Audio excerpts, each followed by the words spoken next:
যাবৎ খুবই অসুস্থ, আল্লাহ এমনদেরকে পরিপূর্ণ সুস্থতা দান করুন।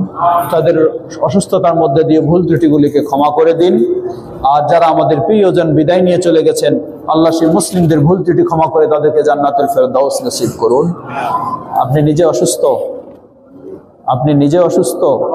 আপনার ওয়াইফ, আমাদের ভাই তার ওয়াইফও খুব জটিল অসুস্থ, ক্যান্সার রোগে আক্রান্ত, এবং আরো এই ধরনের যারা অসুস্থ রয়েছেন, আল্লাহ সকলকে পরিপূর্ণ সুস্থতা দান করুন।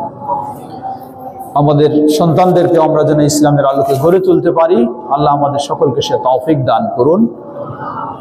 পরিশেষে আবারও কর্তৃপক্ষকে, মসজিদ কর্তৃপক্ষ, জামিয়াত কর্তৃপক্ষ, মাদ্রাসা কর্তৃপক্ষকে কৃতজ্ঞতা জানিয়ে সংক্ষিপ্ত কথা এখানে শেষ করছি।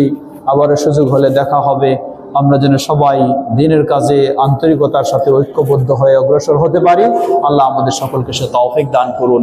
সুবহানাকাল্লাহুম্মা ওয়া বিহামদিকা আশহাদু আল্লা ইলাহা ইল্লা আনতা আস্তাগফিরুকা ওয়া আতুবু ইলাইক। আসসালামু আলাইকুম ওয়া রাহমাতুল্লাহি ওয়া বারাকাতুহু।